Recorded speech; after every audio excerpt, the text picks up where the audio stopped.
বাংলাদেশের টাকা যখন সুইস ব্যাংকে জমা হয়ে গেল, বাংলাদেশের টাকা যখন বিদেশ ব্যাংকে পাচার হয়ে গেল, ওই দিন যদি আমাদের প্রধানমন্ত্রী ওই চোরটাকে বিদেশ থেকে ধরে এনে বাংলার জমিনের ভিতরে বাইতুল মুকাররম স্কয়ারের সামনে যদি ধরে তাকে মিডিয়ার সামনে বিশ্বের সমস্ত চ্যানেলের সামনে যদি তার দুইটা হাত কোরআনের আইন অনুযায়ী কেটে দিত, আল্লাহর কসম বাংলার জমিনের ভিতরে ওই দিন যত চোর ছিল সমস্ত চোর চুরি করলে হাত কাটার আইন আমার প্রধানমন্ত্রী চালু করেছে। এইটা দেখার পরে প্রত্যেকটা চোর এলাকায় এলাকায় চুরি বন্ধ করে দিয়ে তাওবা করে এক একটা আল্লাহর ওলি হয়ে যেত, ঠিক না ঠিক? আপনি এখানে নসিহত করেছেন বাবারা মদ খায়ও না, বাবারা ইয়াবা খায়ও না, বাবারা ডাল খায়ও না, বাবারা ফিনসিডিল খায়ও না।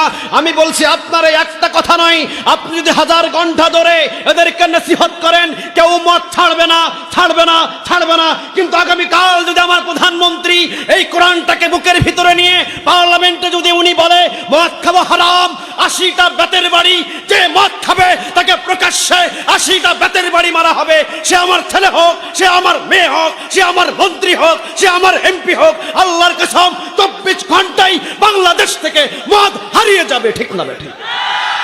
রাসূল বলেন কোরআন কারো পক্ষে সাক্ষ্য দেবে, কোরআন কারো বিপক্ষে সাক্ষ্য দেবে। কোরআন যার পক্ষে সাক্ষ্য দেবে তে বিনা হিসাবে জান্নাতে যাবে। সুবহানাল্লাহ। বাড়িতে গিয়ে বললেন কোরআন যার সুপারিশ করবে তাকে বিনা হিসাবে জান্নাতে ঢোকায়া দিবেন, তিনি কে? আর কোরআন কারো বিরুদ্ধে দাঁড়িয়ে যাবে, কোরআন যার বিরুদ্ধে দাঁড়িয়ে যাবে তাকে পৃথিবীর কেউ বাঁচাতে পারবে না, সোজা জাহান্নামী। কারণ কোরআন যার বিরুদ্ধে দাঁড়াবে, বিরুদ্ধে তার দাঁড়িয়ে যাবেন একজন, তিনি কে? কোরআন কার কিতাব? সবাই বলেন না, আওয়াজ দিয়ে বলতে হবে কোরআন কিতাবটা কার? এটার ভিতরে কোনো সন্দেহ আছে? কথা বলেন, কোনো সন্দেহ আছে? নেই। যেহেতু আল্লাহর কোরআন, কোরআন যার পক্ষ নেবে সে জান্নাতে চলে যাবে। সুবহানাল্লাহ বলেন। কোরআন যার বিপক্ষে দাঁড়িয়ে যাবে সে জাহান্নামে যাবে। রাসূল বলেন ইকরাউল কোরআন ফাইন্নাহু ইয়াতি শাফিআল লিসহাবিহি ইয়াউমাল কিয়ামাহ। যে কোরআন পড়বে, যে কোরআন তেলাওয়াত করবে, যে কোরআনের জন্য জীবন দিবে, যে কোরআনের জন্য সময় ব্যয় করবে, যে কোরআন মেনে মেনে নিজের জীবনটাকে গঠন করবে, কিয়ামতের ময়দানে কোরআন সুপারিশ করে তাকে আল্লাহর জান্নাতের দিকে টেনে নিয়ে যাবে। সুবহানাল্লাহ বলে। আর যদি কোরআনটাকে কেউ অবমাননা করে, কোরআন থেকে যদি কেউ মুখটাকে ফিরিয়ে নেয়, কোরআনটাকে যদি কেউ ছোট মনে করে, কোরআন থেকে যদি নিজের দোকানদারি বড় মনে করে, কোরআন থেকে যদি নিজের মিটিং মিছিল বড় মনে করে, কোরআন থেকে যদি কেউ বন্ধু বান্ধবের আড্ডা বড় মনে করে, কোরআন থেকে যদি কেউ ফ্যামিলিতে সময় দেওয়া বড় মনে করে, কোরআন থেকে যদি কেউ মনে করে যে বন্ধু বান্ধবের আড্ডায় বসে আছে এইটাই আমার কাছে ইম্পর্টেন্ট, এইটাই আমার কাছে দামি, কোরআন কিয়ামতের দিন তার বিরুদ্ধে দাঁড়িয়ে যাবে। কথা ডাকা আল্লাহর কথা বলেছেন মুহাম্মদ সাল্লাল্লাহু আলাইহি ওয়াসাল্লাম। তাহলে কোরআন দুইটা বিষয় নিবে, এক কোরআনের পক্ষে যে থাকবে তার পক্ষ নিবে, আর কোরআনের বিরুদ্ধে, কোরআনটাকে যে ছোট চোখে দেখবে তার বিরুদ্ধে কোরআন দাঁড়িয়ে যাবে। কথাটা বলেছেন তিনি কে? খবরদার। এই জন্য কোরআনের মাহফিল থেকে আমার কাছে এখন গুরুত্বপূর্ণ আর কোনো কাজ হতে পারে? কথা বলেন, গুরুত্বপূর্ণ কোন কাজ হতে পারে? বন্ধু বান্ধবীর আড্ডায় বসে আছে এমন যুবক আছে না নেই? ওই দোকানের ভিতরে অনেক মানুষ দেখলাম, ওই সব মানুষগুলো যদি মাহফিলে বসে জায়গা দেওয়া যাবে না?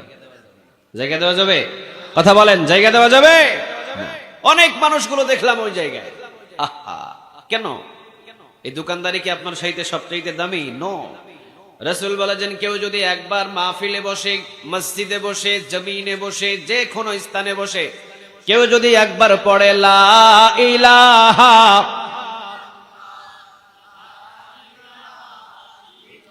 লা ইলাহা ইল্লাল্লাহু মুহাম্মাদুর রাসূলুল্লাহ সাল্লাল্লাহু।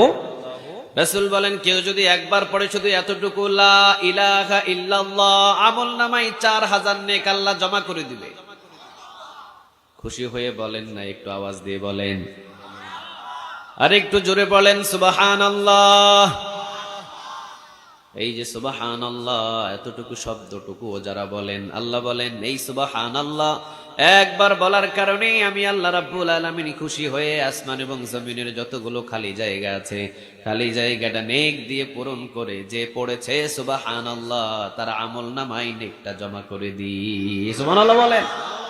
কোরআনের মাহফিলে বসলে কি কোনো লস আছে? কথা বলেন, কোনো লস আছে? তাহলে একবার যদি পড়েন লা ইলাহা ইল্লাল্লাহ, জোরে বলেন কয়বার? সবাই একটু বলেন দেখি, লা ইলাহা ইল্লাল্লাহ বলেন। আরেকটু আওয়াজ দিয়ে বলেন, আরেকবার বলেন। 3 বার বলাতে 12,000 নেক আমল নামায় জমা করে দিয়েছেন তিনি কে? কোনো লস হয়েছে? টাকা লাগছে, ব্যথা লাগছে, গলা ভেঙে গেছে, কষ্ট লাগছে? না। কোরআনের মাহফিলে যতক্ষণ বসে থাকা যায় শুধু আমল নামায় ফেরেশতারা নেক লিখতে লিখতে অস্থির হয়ে পড়ে। সুবহানাল্লাহ বলবেন না? আহা, অথচ এই মাহফিল ছেড়ে দিয়ে এখন বসে রইছে বাজারে। এই মাহফিল ছেড়ে দিয়ে উনি বসে রইছে চার অর্ডার দিয়ে। চা কি আগামীকাল খাওয়া যাবে না? কথা বলেন না কেন? আগামীকাল খাওয়া যাবে না? বাইহাকির বর্ণনা একটা রাসূল বলেছেন, কেউ যদি কোরআনের আলোচনা শোনার জন্য বসে যায় আর শেষ করেই সামিয়ানা থেকে বাহির হয়ে যায়, বাইহাকিতে এসেছে, রাসূল বলেন তার পিছনের সব গুনাহ আল্লাহ মাফ করে দিবে।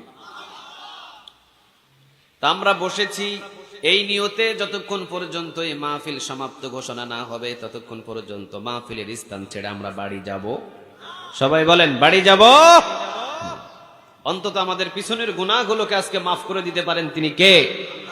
আল্লাহ। আমাদের গুনাহগুলো মাফ করতে হলে কারো কাছে কৈফিয়ত দিতে হবে? কথা বলেন না কেন? কৈফিয়ত দিতে হবে। আপনার গুনাহ যদি আল্লাহ মাফ করে দেয়, কাউকে কি বলতে হবে যে আল্লাহ ওর গুনাহটা মাফ করে দিলেন কেন? এই কারোর সাহস আছে আল্লাহর কাছে বলার? কথা বলেন, বলার সাহস আছে? নেই। পাহাড় পরিমাণ গুনাহ নিয়ে যদি আল্লাহকে বলেন আল্লাহ মাফ করে দাও, মাফ চাওয়ার মতো যদি চাইতে পারেন, সেকেন্ডের ভিতরে আল্লাহ আপনাকে মাফ করে দিবে। সুবহানাল্লাহ বাড়িতে গিয়ে বললেন। তাহলে কোরআনের মাহফিলে বসলে লস হয় না। যতক্ষণ পর্যন্ত আমি বসে থাকবো ততক্ষণ পর্যন্ত ফেরেশতারা শুধু নেক লেখা শুরু করে। আলহামদুলিল্লাহ বলেন। আরেকটা জিনিস, কোরআনের মাহফিলে বসলে সবচেয়ে বড় যে জিনিসটা পাওয়া যায়, দোকানপাটে বসে থাকলে হয়তো বা আমার আমল নামায় গুনাহ জমা হয়ে যেত, কতটুকু লাভ হয় আর কতটুকু লস হয় এইটা হলো পরের কথা। কিন্তু কোরআনের মাহফিলে আমি বসার কারণে সমস্ত গুনাহ থেকে আমাকে এখন বাঁচায়া রাখছেন তিনি কে? ওই দোকানে বসে থাকলে হয়তো একটা সিগারেট ধরাইতেন, হয়তো একটা বিড়ি ধরাইতেন, টান দিতেন, টান দেওয়ার পরে উপরের দিকে ধোঁয়া ছাড়া দেখতেন ধোঁয়া কোন দিকে যায়। এমন অভ্যাস নাই? কথা বলেন না কেন? এমন অভ্যাস নাই? আছে। কিন্তু এখানে কি বিড়ি একটা ধরানোর সুযোগ আছে? গুনাহ থেকে বাঁচায় রাখছেন তিনি কে? ওই বাজারে থাকলে আপনার গুনাহ হয়ে যেত, কথার ভিতরে কথার ছলে একটা ফাহিশা কথা বলে দিতেন, একটা মিথ্যা কথা বলে দিতেন। একটা মিথ্যা কথা একটা কবিরা গুনাহ। রাসূল বলেন কেউ যদি একটা মিথ্যা কথা বলে একটা কবিরা গুনাহ, আর একটা কবিরা গুনার জন্য কমসে কম কিছু কিছু মুফাসসির বলছেন ৭,৫০০ বছর জাহান্নামের আগুনে জ্বালাবেন তিনি কে? দিনের ভিতরে কতবার বলেন মিথ্যা কথা? হিসাব আছে? কথা কন না কেন? আছে হিসাব? নাই। এখানে বসে থাকাকালীন 3 ঘন্টা যদি থাকেন, আল্লাহর কসম এখানে শুধু জবান থেকে বাহির হবে সুবহানাল্লাহ, আলহামদুলিল্লাহ, লা ইলাহা ইল্লাল্লাহ, আর বাহির হবে আল্লাহু আকবার। একটা মিথ্যা কথা কোরআনের মাহফিলে জবান থেকে বাহির হবে, কারণ এখানে শয়তানি নেই। কি নেই? কথা বলেন, কি নেই? শয়তান নাই। তাহলে আমাদের জবানের ভিতরে আমরা 4টা জিনিস এখন সেট করব। যতক্ষণ পর্যন্ত কোরআনের মাহফিলে বসবো, যে কোনো ওয়াইজিন, যে কোনো আলোচক যখন কোরআনের মাহফিলে বসবে, ওই আলোচনার ভিতরে যে কোনো আলোচক হোক, দেখবেন 4টা কথা সবচাইতে বেশি বেশি জবান দিয়ে বলানোর চেষ্টা করে। জোরে বলেন কয়টা? আরো জোরে বলেন কয়টা? একটা হলো কিছু কিছু আলোচক সবচাইতে বেশি বেশি বলে, সবাই পড়েন আল্লাহু আকবার, বলে না? এরকম আলোচক নেই? বলে বলে কিছু কিছু আলোচক আছে জোরে বলেন সুবহানাল্লাহ, বলে না এরকম? কিছু কিছু আলোচক আছে জোরে বলেন আলহামদুলিল্লাহ বলে। আবার কিছু কিছু আলোচক আছে বলে লা ইলাহা ইল্লাল্লাহ। রাসূল বলেন একবার যদি কেউ আল্লাহু আকবার শব্দটা ব্যবহার করে, একবার যদি কেউ আল্লাহু আকবার বলে, 2টা ঘোড়া অথবা 2টা ওট জিহাদের ময়দানে দান করার নেক আল্লাহ তাআলা আমলনামায় জমা করে দেয়। অথচ এই আল্লাহু আকবারের বিরুদ্ধে বাংলার জমিনে বহু জায়গায় মাহফিলে বক্তাদেরকে লিপস্টিক দেওয়া হয়, ঠিক না বে ঠিক? বলে হুজুর যাই করেন আল্লাহু আকবার বললেন না। যে ব্যক্তি আল্লাহু আকবরের কথা শুনে কলিজায় ব্যথা পায়, আমি বলবো তার ইমানের ভিতরে ভেজাল আছে। সবাই বলেন নাই? আরো জোরে বলতে হবে। আল্লাহু আকবরের ধ্বনি শুনে আপনাদের ভালো লাগে কি লাগে না? আরো জোরে চিৎকার দিয়ে বলেন ভালো লাগে কি লাগে না? এবারে দেখি আপনাদের আওয়াজ দেখি। লিল্লাহে তাকবীর, লিল্লাহে তাকবীর, নারে তাকবীর। কার নাম? আরো জোরে চিৎকার দিয়ে বলেন কার? ছোট হবে না বড় হবে? আল্লাহর নামটা কি ছোট হবে না বড় হবে? এক এলাকায় মাহফিল, আগেই বলে হুজুর কোরআনের মাহফিলে জোরাজোরি আলোচনা, কোরআনের মাহফিলে বড় বড় আলোচনা, বড় বড় তাকবীর দেওয়া যাবে না। আমি বললাম আসমান যার, জমিন যার, সূর্য যার, চন্দ্র তার, তার বড় নামটা হবে বড়, তার নাম ছোট হতে পারে? আরো জোরে বলেন ছোট হতে পারে? যে চুরি করেছে সে ছোট কথা বলে, যে চুরি করে নাই তার কথা সব সময় দাপট থাকে, আওয়াজ থাকে, ঠিক না বেঠি? আসমানটা কার? আরো জোরে চিৎকার দিয়ে বলতে হবে আসমানটা কার? জমিনটা কার? ওই সূর্য কার? ওই চন্দ্র কার? বৃষ্টি দেন কে? ফসল ফলান কে? আমরা কার?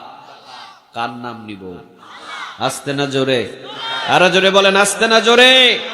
আমি দেখে বললাম যে আল্লাহর ধ্বনিতে যে বাধা দেয়, আল্লাহর ধ্বনি শুনে যার ভিতরটা কেঁপে ওঠে না, আল্লাহর ধ্বনি শুনে যে কলিজার ভিতরে ব্যথা পায়, যার মন খারাপ হয়, তার ঈমান বলতে কিছু নাই।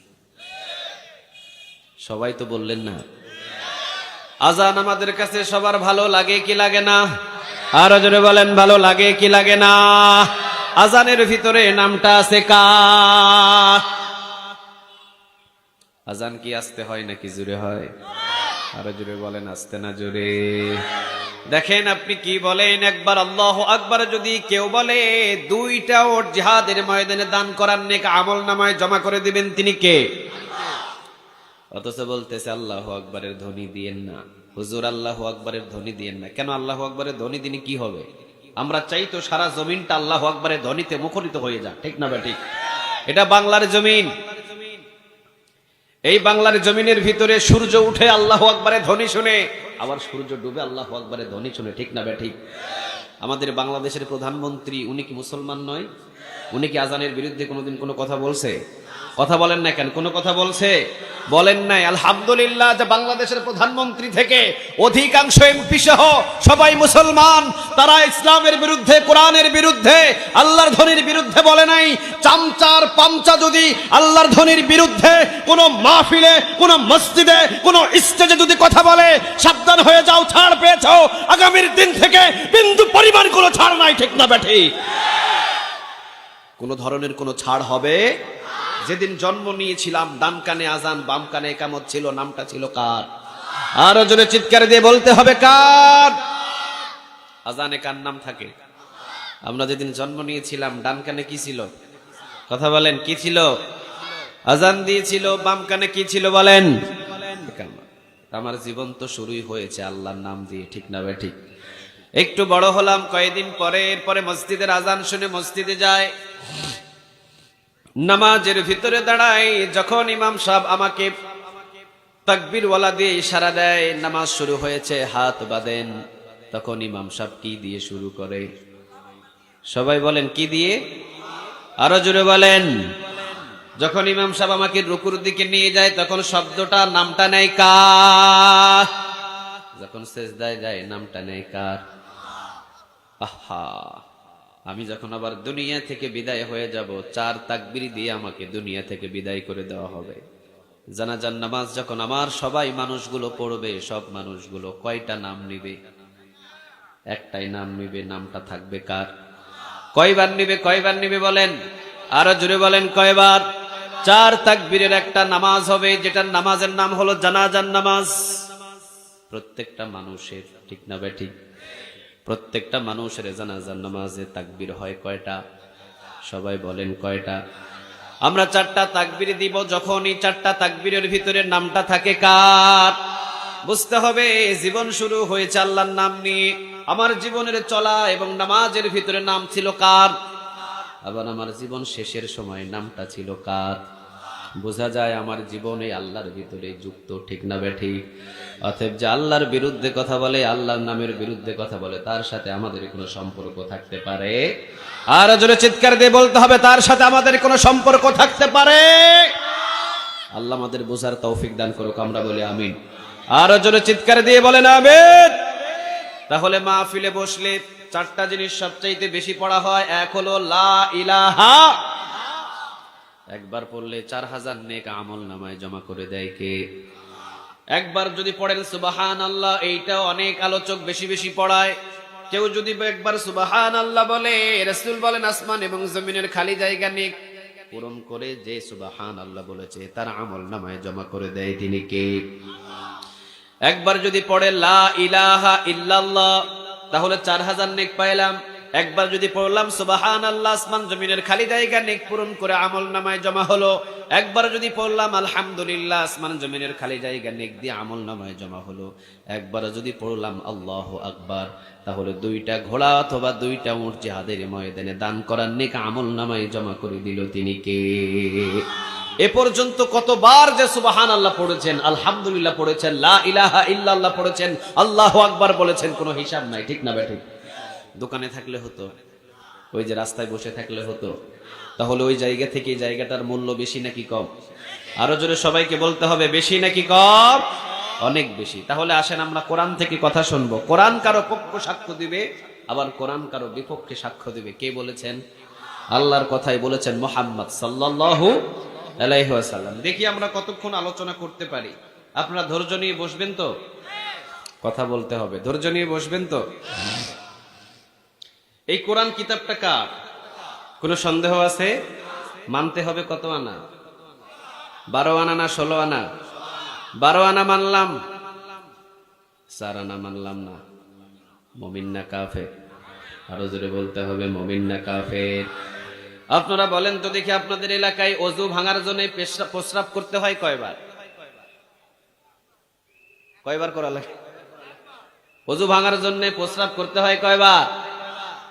একবার করলে ভেঙে যায় না? আল্লাহর কসম করে বলি, কোরআনের 6666টা আয়াত, শানে নজরুলের দিক দিয়ে যদি একটু 19-20 হয় আয়াতের সংখ্যাগুলো, 114টা সূরার ভিতরে 113টা মানি, একটা মানি না। মুমিন না কাফের? আরো জোরে বলতে হবে, মুমিন না কাফের? তাহলে কোরআন মানলে মানতে হবে 16 আনা। কোরআনের ভিতরে কোনো জিনিস অমান্য করা যাবে? আরো জোরে বলতে হবে, কোরআনের ভিতরে কোনো জিনিস অমান্য করা যাবে? আমি শুধু এই বাংলার জমিনের ভিতরে একটা জিনিস চিন্তা করে পারি না, যে বাংলার জমিনের ভিতরে এত মুসল্লি, মসজিদে মসজিদে এই মুসল্লিগুলো যদি শুধুমাত্র সূরাতুল ফাতিহার উপরে আমল করত, আল্লাহর কসম বহু আগে পার্লামেন্টে কোরআন পৌঁছে যেত। কোন সূরার উপরে? কথা বলেন না কেন? কোন সূরার উপরে? সূরাতুল ফাতিহার উপরে শুধু যদি বাংলাদেশের খালি মসজিদের মুসল্লিগুলো আমল করত, আর সূরাতুল ফাতিহাতে যা বলে ওই কথা অনুযায়ী যদি ঠিক থাকতো, ওয়াদাটা যদি ঠিক রাখতো, আল্লাহর কসম বহু আগে পার্লামেন্টে কোরআন পৌঁছে যেত। কিন্তু সূরাতুল ফাতিহাতে বলে এক, করে আরেক। 5টা মিনিট আমরা একটু বোঝার চেষ্টা করি ইনশাআল্লাহ। তাহলে এই কোরআনের ভিতরে প্রথম নাম্বার সূরা, সূরার নামটা কি বলেন? সূরাতুল। কোন দিন শিখছেন? মনে আছে? কথা বলেন, মনে আছে? নাই? মসজিদে যাইতে আর আসতে এটাকে মুখস্থ করে দিয়েছেন, তিনি কে? আল্লাহ। বরকত বেশি তো। লা সালাতা ইল্লা বিফাতিহাতিল কিতাব, এমন কোন নামাজ নেই যে সূরাতুল ফাতিহা ছাড়া হতে পারে। সব নামাজেই কোন সূরা লাগে?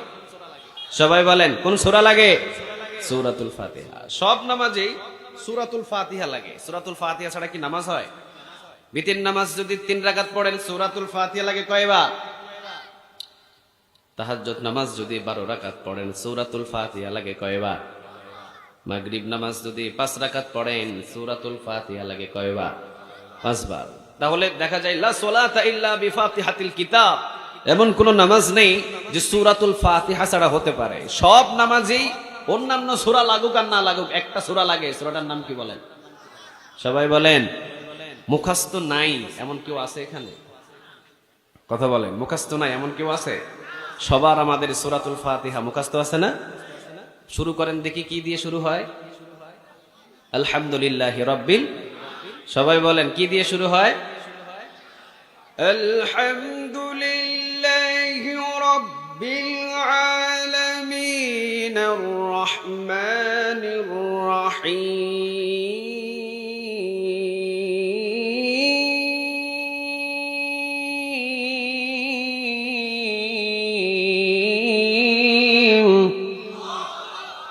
الحمد لله رب العالمين প্রশংসা করি কার? আরো জোরে একটু আওয়াজ দিয়ে বলেন প্রশংসা করি কার? সূরাতুল ফাতিহাতে আয়াত আছে 7টা। প্রতিটা আয়াতের আলোচনাটা করার এখন আমরা যত সময় নেই। আমি এখান থেকে গুরুত্বপূর্ণ যেই সূরাতুল ফাতিহার একদম গুরুত্ব যেই আয়াতটার, ওই আয়াতটা থেকে আমরা অল্প কিছু সময় আজকে কথা বলার চেষ্টা করব ইনশাআল্লাহ। আপনারা বসবেন, ওঠাউঠি করবেন। ক্লাস 1-এ গিয়ে যদি ক্লাস 10-এর বই খুলে লেখালেখি শুরু করেন বোর্ডের ভিতরে, আচ্ছা ক্লাস 1-এর ছাত্ররা কি বুঝবে? কথা বলেন না কেন, বুঝবে? তাহলে আমরা একটা পরিচিত সূরা থেকে আজকে আলোচনা শুনবো, যেটা সবার মুখস্থ। সবার মুখস্থ আছে না? কথা বলেন, সবার মুখস্থ আছে না? এই সূরাতুল ফাতিহাটা এমন একটা সূরা, রাসূল বলেন কেউ একবার পড়লে 15 পারা কোরআন তেলাওয়াতের নেক আমলনামায় জমা হয়ে যায়। কেউ যদি একবার পড়েন 15 পারা কোরআন তেলাওয়াতের নেক আমলনামায় জমা করে দিবেন তিনি কে? কেউ যদি 2বার পড়েন পুরা কোরআন তেলাওয়াতের নেক আমলনামায় জমা করে দিবেন তিনি কে? রাসূল বলেন 30 পারা কোরআনের ভিতরে যা আছে খোঁজাখুঁজি করে দেখো সূরাতুল ফাতিহার ভিতরেই তা আছে। আবার সূরাতুল ফাতিহার ভিতরেই যা আছে বিসমিল্লাহর ভিতরেই তা আছে। মানে 30 পারা কোরআনটাকে যদি আপনি সংক্ষিপ্ত করেন সূরাতুল ফাতিহা হয়ে যাবে। সূরাতুল ফাতিহাটা যদি আবার সংক্ষিপ্ত করেন বিসমিল্লাহ হয়ে যাবে। বিসমিল্লাহ যদি ব্যাখ্যা করেন সূরাতুল ফাতিহা হয়ে যাবে। সূরাতুল ফাতিহাটা যদি আবার ব্যাখ্যা শুরু করেন 30 পারা কোরআন হয়ে যাবে। সুবহানাল্লাহ বলেন। এই জন্য কেউ যদি একবার পড়ে 15 পারা কোরআন তেলাওয়াতের নেক আমলনামায় জমা করে দিবেন তিনি কে? আলহামদুলিল্লাহি রাব্বিল আলামিন الرحمن الرحيم مالك يوم الدين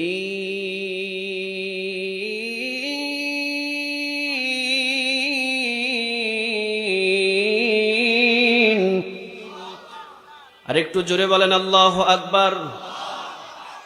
পিছনের ভাইয়েরা একটু জোরে বলেন আল্লাহু আকবার। এবার সামনের ভাইয়েরা বলেন আল্লাহু আকবার। বিবাহিতরা বলেন আল্লাহু আকবার। অবিবাহিত ভাইয়েরা বলেন আল্লাহু আকবার। হাই হাই, অবিবাহিত ভাইয়েরা কই? সব বিবাহিত দেখা যায়। এবার সবাই একটু আওয়াজ দিয়ে বলেন আল্লাহু আকবার। এই সূরাতুল ফাতিহার ভিতরে এমন একটা আয়াত আছে যেটা আমরা আল্লাহ রাব্বুল আলামিনের কাছে চাই। আল্লাহ রাব্বুল আলামিনের কাছে চাই, আল্লাহ রাব্বুল আলামিন আবার সাথে সাথে আমাদেরকে দিয়ে দেয়। সুবহানাল্লাহ বলেন। সেই আয়াতটা হলো ইহদিনাস সিরাতাল। আর জোরে বলেন ইহদিনাস সিরাতাল। কথা বলতে হবে এখন থেকে আমার সাথে, একটু কথা বলবেন। লা সালাতা ইল্লা বিফাতিহাতিল কিতাব। এমন কোন নামাজ নাই যে সূরাতুল ফাতিহা ছাড়া হতে পারে। সব নামাজের ভিতরে একটা সূরা লাগে। নামটা কি বলেন? আর জোরে বলেন। জানতে হবে আপনাদের, আব্বাজান আপনাদের জানতে হবে। সব নামাজে একটা সূরা লাগে। সূরাটার নামটা কি? সূরাতুল ফাতিহা। আয়াত আছে 7টা। 6টা দিয়ে নামাজ পড়লেন, একটা ছেড়ে দিলেন, হবে? কথা বলেন, হবে? তাহলে একজন নামাজি প্রতিদিন 40 থেকে 42 রাকাত নামাজ পড়ে। হিসাব করে দেখেন, একজন নামাজি প্রতিদিন 40 থেকে 42 রাকাত নামাজ পড়ে।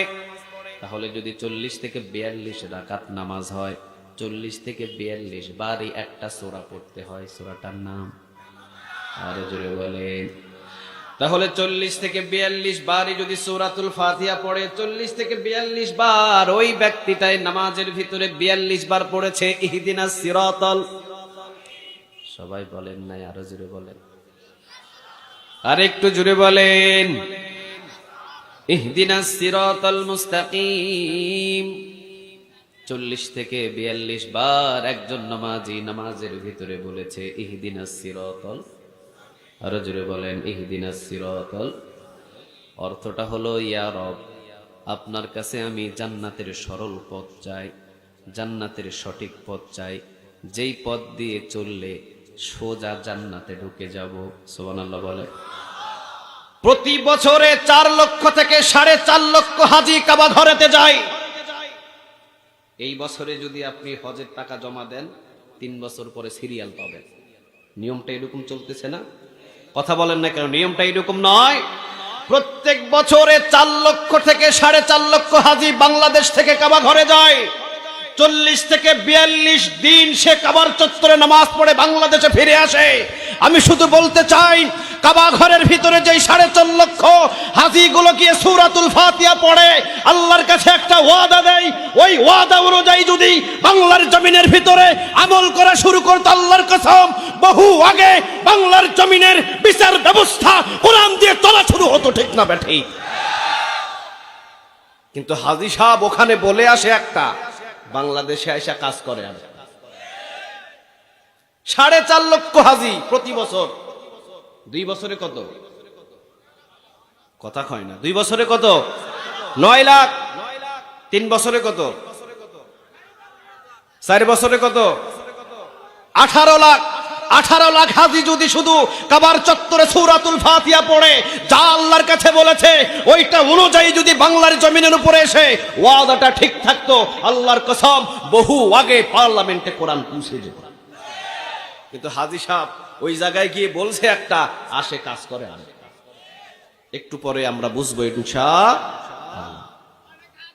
আল্লাহ রাব্বুল আলামিন সূরাতুল ফাতিহার ভিতরে এমন কিছু কথা বললেন, কেউ যদি অসুস্থ হয় সূরাতুল ফাতিহা পরে পানিতে দম করে খেয়ে নেন, সুস্থ করে দিবেন তিনি কে? অনেক জায়গায় আমরা হুজুরের কাছে যাই, হুজুর তাড়াতাড়ি ফু দেন, হুজুর তাড়াতাড়ি ফু দেন না। হুজুরের কাছে যাওয়ার দরকার নাই, সূরাতুল ফাতিহা পড়ে দম করেন, সুস্থতা করার মালিক একজন, তিনি কে? সেই হাদিসের বর্ণনা বুখারীতে এসেছে। হাদিসটি রাসূল সাল্লাল্লাহু আলাইহি ওয়াসাল্লামের কাছে সাহাবীরা আসলেন কিছু ছাগল নিয়ে। কি নিয়ে আসছিলেন বলেন? ছাগল নিয়ে। মুমূর্ষু রোগী লাশ হয়ে পড়ে আছে, বেদিন যাদের কোনো ধর্ম নাই, যাদের কোনো ইসলাম নাই। একজন সাহাবী গিয়ে জিজ্ঞাসা করলেন, এই লোকটার হয়েছে কি? সবাই বলে লোকটাকে সাপে কামড় দিয়েছে। সাহাবী বললেন, আপনারা কি করছেন? সবাই বলছে, এলাকার যত বড় বড় জাদুকর, এলাকার যত বড় বড় দরবেশ সবাই এসেছে, ঝাড়ফু দিতেছে, সুমন্তর সু কালিকুত্তার গু। কিন্তু এইগুলো বলে কি অসুস্থ মানুষকে সুস্থ করা যায়? আরো জোরে বলেন, সুস্থ করা যায়। অসুস্থ করেন কে? আবার সুস্থ করেন কে? সবকিছুর মালিক একজন, কে? তিনি। তিনি সবকিছুর মালিক, পৃথিবীর কেউ নয়। এই চিন্তাটা সবাই করতে পারে না, এই চিন্তাটা সবার ভিতরে নাই। অনেকে মনে করে আমি এলাকার অমুক, আমি এলাকার সবকিছুর দায়িত্ব। আরে তোমার দায়িত্ব না, তুমিও একজনের দায়িত্বে আছো। চিৎকার দিয়ে বলেন, তিনি কে? উনি মালিক। আল্লাহ বলছেন, তাবারাকাল্লাযী বিয়াদিহিল মুলক ওয়া হুয়া আলা কুল্লি শাইইন কাদির। বরকতময় আল্লাহ, যার হাতে রাজত্ব, জমিনের রাজত্ব, আসমানের রাজত্ব, সূর্যের রাজত্ব, চন্দ্রের রাজত্ব, সাগরের রাজত্ব, পৃথিবীর ভিতরে এই রাজত্বের ভিতরে কারো অধিকার নাই। রাজত্বের মালিক একজন। চিৎকার দিয়ে বলেন, তিনি কে? আসমানে কার রাজত্ব চলে? ওই সূর্য কার হুকুম মানে? ওই চন্দ্র কার হুকুম মানে? ওই সাগরের পানি কার হুকুম মানে? জমিনে কার হুকুম চলে? কেমনে? জমিনে কেমনে আল্লাহর হুকুম চলে? আল্লাহ বুঝার তৌফিক দান করুক। আমরা বলি আমিন। আরো জোরে একটু চিৎকার দিয়ে বলেন আমিন।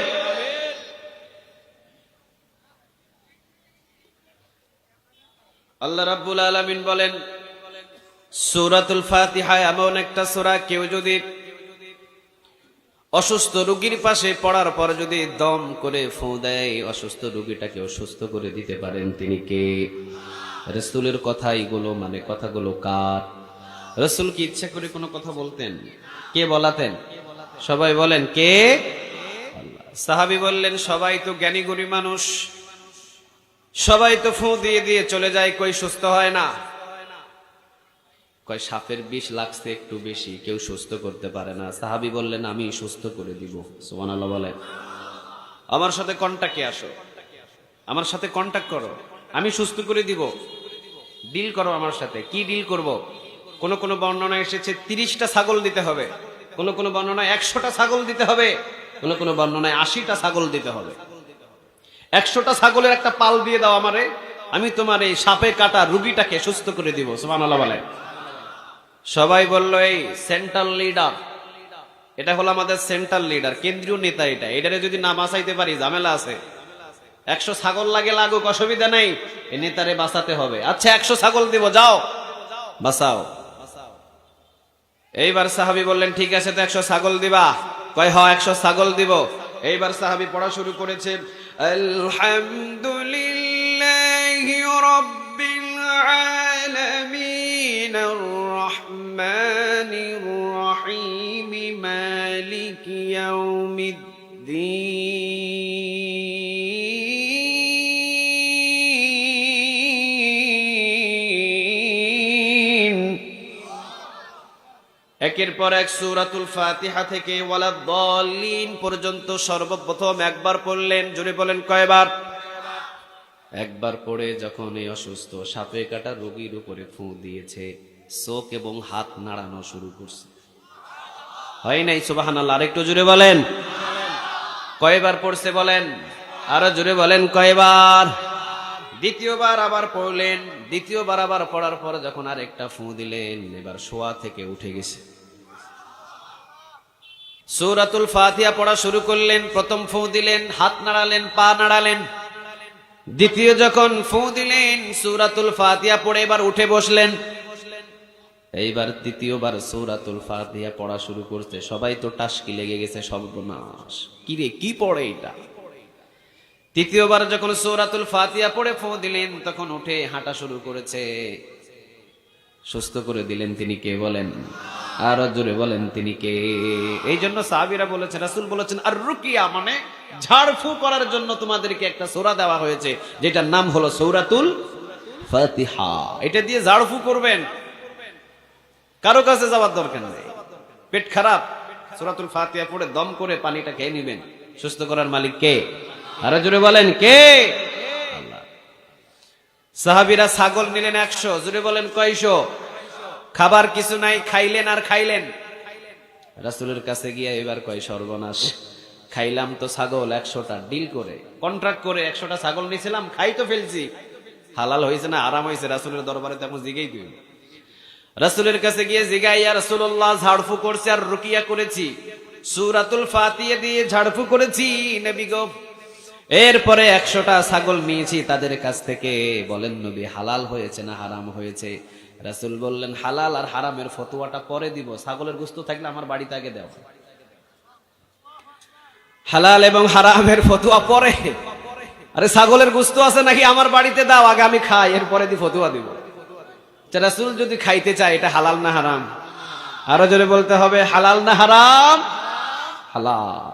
ওইটা হালাল, ঝাড়ফু করে আপনি নিতে পারেন, কিন্তু তাবিজ লিখে নেওয়া যাবে? কথা বলেন। এটা হলো শিরক।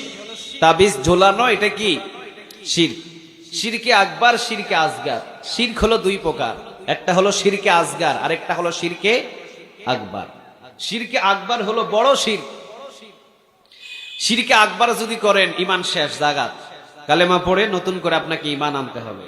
আর শিরকে আসগার যদি করেন, ছোট শিরক, তাহলে আপনার ঈমান নষ্ট হবে না, তবে তাওবা করলে মাফ করে দিবেন তিনি কে? আল্লাহ। এই যে শিরকে আসগার অসংখ্য আছে, তাবিজ ঝুলানো শিরকে আসগার। এরপরে জ্যোতিষীর কাছে গিয়ে হাত দেখায়, হাত দেখে ও ভাগ্য বলে দেয়, এটা কি? শিরকে আসগার। কপালে টিপ দেয় বাচ্চাদের, এটা শিরকে কি? আসগার। আচ্ছা বাচ্চারে হেফাজত করতে পারে কে? কালো টিপ, এটা কি হেফাজত করতে পারে? কথা বলেন না কেন? পারে না। আবার দেখবেন পরীক্ষার দিনে ও ডিম খায় না, কয় ডিম খাইলে নাকি ডিম পাবে। আবার অনেকে জোড়া কলা খায় না, জোড়া কলা নাই, জোড়া কলা খাইলে কয় যে তোর বইয়ের জোড়া বড় জোড়া বাচ্চা হবে। তো জোড়া জোড়া বাচ্চা হলে তো আরো ভালো, দুইবার পেট কাটার থেকে ভালো না? একবারেই দুইটা পেয়ে গেলেন, 50-50 1 লাখ টাকা লাগে, অথবা এখন তো আরো বেশি লাগে। জোড়া কলা যদি খান, জোড়া যদি চলে আসে, ব্যাস এক কাটায় দুইটা পেয়ে গেলেন। জোড়া কলার ভিতরে জোড়া সন্তান পাওয়া যাবে, এটা আপনি জোড়া কলার উপরে নিয়ত করলেন কেমনে? কি মান নিয়ে বসবাস করতেছেন আপনি বলেন তো দেখি? এই জোড়া কলার ভিতরে কি দুইটা সন্তান আছে? দুইটা সন্তান দিতে পারে কে? দেয় না কে? কালো করে কে? সাদা করে কে? লম্বা করে কে? বেঠে করে কে? দোষ কার? দোষ বলে আল্লাহ।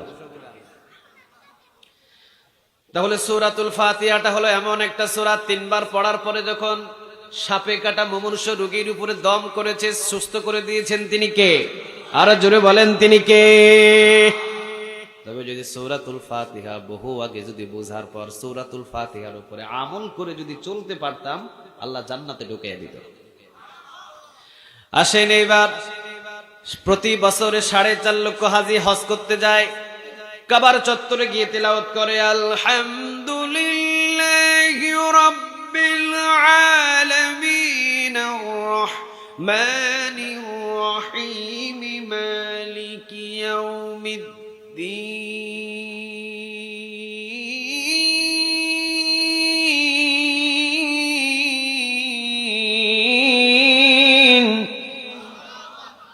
একের পর এক তেলাওয়াত করছেন। জোহর নামাজে 12 রাকাত পড়বেন, 4 রাকাত সুন্নাতের নিয়ত ধরেছেন। সূরাতুল ফাতিহা লাগবে কয়বার? আরো জোরে বলেন কয়বার? 4 রাকাতের ভিতরে গিয়ে ইয়্যাকা না'বুদু ওয়া ইয়্যাকা নাস্তাঈন, এরপরে আয়াতটা কি বলেন? সবাই বলেন। কোরআন পড়তে আপনাদের এত অলসতা কেন? সবাই বলেন। শুধু ইহদিনাস সিরাতাল মুস্তাকিম এতটুকু যদিও কেউ পড়েন, অন্তত 100টা নেক এখনই আমলনামায় জমা হয়ে যাবে।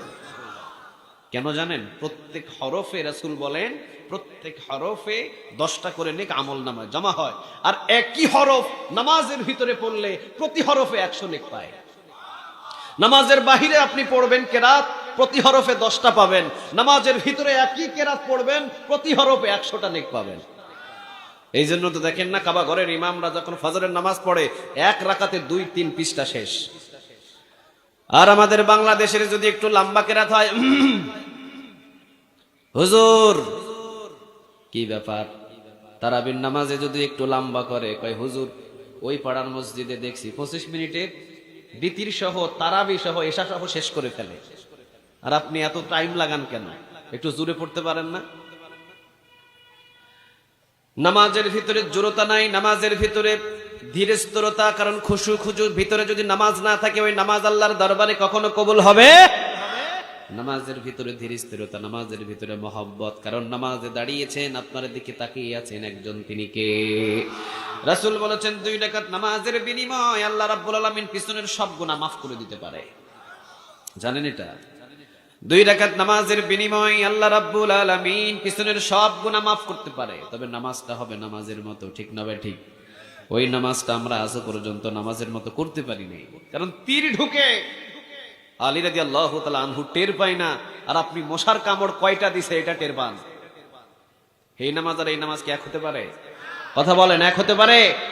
রাসূল সাল্লাল্লাহু আলাইহি ওয়াসাল্লাম আলী রাদিয়াল্লাহু তাআলা আনহুকে পাহারাদার বানিয়েছেন। উনি পাহারাদার, রাতের বেলা লম্বা ঘটনা, তীর ঢুকছে বাহুতে, এই বাহুতে, এই বাহুতে তীর ঢুকেছে। নামাজ শেষ করেছেন, তাড়াতাড়ি সাথীকে তুলেছেন, নবী দেখেন তীর ঢুকেছে 2 বাহুতে 2টা। জুড়ে বলেন কয়টা? 2টা। রাসূল এবার টান দেওয়ার জন্য চেষ্টা করে সাহাবীদের নিয়ে, কিন্তু টান দিতে পারে না।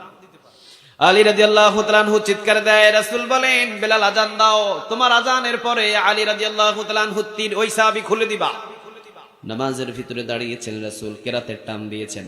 আলী রাদিয়াল্লাহু তাআলা আনহু নামাজে দাঁড়িয়েছেন। আলী রাদিয়াল্লাহু তাআলা আনহুর 2 বাহুতে 2টা তীর ঢুকে আছে। নামাজের ভিতরে কখন যে বাহির করেছেন আলী রাদিয়াল্লাহু তাআলা আনহু বিন্দু পরিমাণ টের পায় না। সুবহানাল্লাহ বলে, ওইটারে বলে নামাজ, ওইটা হলো নামাজ। আর তোমার নামাজ মশায় কামড়াইলে তুমি টের পাও কোথায় কামড়াইতেছে। আহা, এই জন্য 2 রাকাত নামাজের বিনিময়ে জীবনের গুনাহ মাফ হয়ে যেতে পারে। তাহলে জোহরের 4 রাকাত নামাজ একজন হাজী সাহেব দাঁড়ালেন, 4 বার পড়লেন ইহদিনাস সিরাতাল, আরো জোরে বলেন ইহদিনাস সিরাতাল, কি বললেন আল্লাহর কাছে? আল্লাহ জান্নাতের সঠিক পথ, জান্নাতের সোজা পথ আল্লাহ তুমি আমাকে দেখাও। কার কাছে বললেন? আর জোরে চিৎকার দিয়ে বলেন কার? কার কাছে চাইলেন? সবাই বলেন কার? 4 বার নাই, একজন নামাজি প্রতিদিন 40 থেকে 42 বার, 40 থেকে 42 রাকাত নামাজ পড়লে প্রতিদিন একজন নামাজি 40 থেকে 42 বার বলে ইহদিনাস সিরাতাল মুস্তাকিম, জান্নাতের সঠিক পথ, জান্নাতের সরল পথ। ইয়া রব, আপনি আমাকে দেখাও। আল্লাহ রাব্বুল আলামিন সূরা ইব্রাহিমের 1 নম্বর আয়াতের ভিতরে বলছেন, কিতাবুন আনজালনাহু ইলাইকা লিতুখরিজান নাসা মিনাজ যুলুমাতি ইলান নূর, অন্ধকার থেকে মানুষদেরকে জান্নাতের সোজা পথ দেখানোর জন্য কোরআন আমি নাজিল করেছি। তাহলে আমি নামাজের ভিতরে 40 থেকে 42 বার বললাম ইহদিনাস সিরাতাল মুস্তাকিম, আল্লাহ জান্নাতের সঠিক পথ, আল্লাহ জান্নাতের সরল পথ তুমি আমাকে দেখিয়ে দাও। আল্লাহ রাব্বুল আলামিন সূরা ইব্রাহিমের 1 নম্বর আয়াতে বলছেন, বান্দা জান্নাতের সঠিক পথ, জান্নাতের সোজা পথ পৃথিবীর কোনো মানুষ বানাতে পারে না।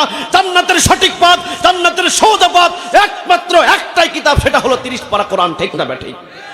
কোন সন্দেহ? আরো জোরে বলেন, কোন সন্দেহ? সূরা ইব্রাহিম আয়াত নম্বর কত বললাম? সূরা ইব্রাহিম আয়াত নম্বর কত?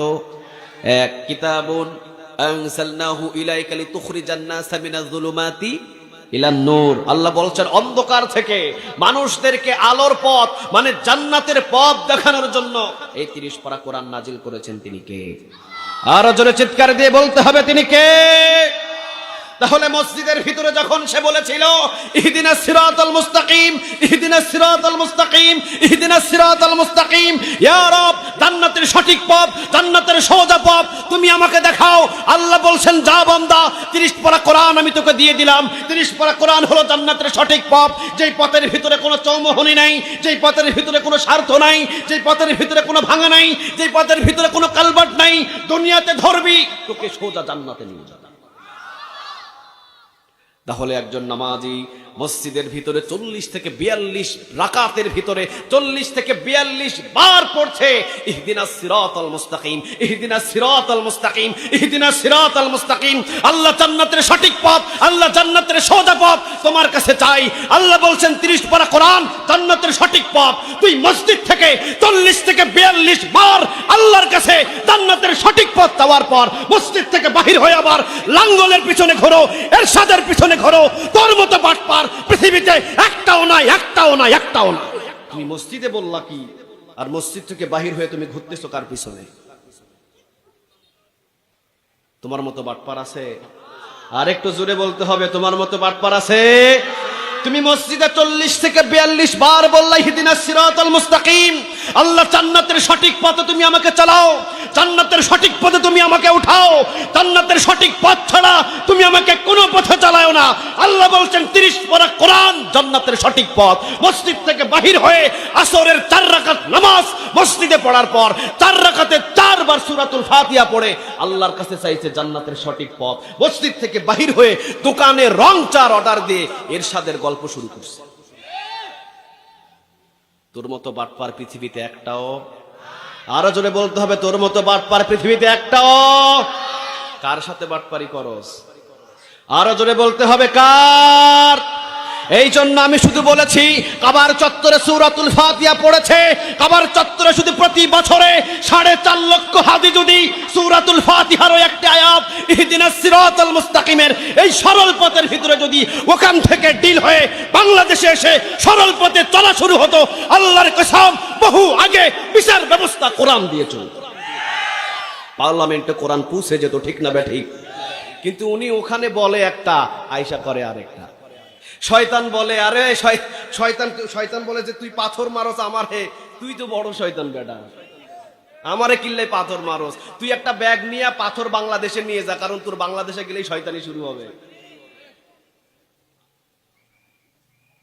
তুই আল্লাহর ঘরের সামনে দাঁড়ায় তুই আল্লাহরে বললি, আল্লাহ ইহদিনাস সিরাতাল মুস্তাকিম, জান্নাতের সঠিক পথ, জান্নাতের সোজা পথে তুমি আমাকে চালাও। কাবার চত্বর থেকে তুই বাংলাদেশে ফ্লাইটে আসার পরে তুই লাঙ্গলের পিছনে ঘুরোস, তুই এরশাদের পিছনে ঘুরোস,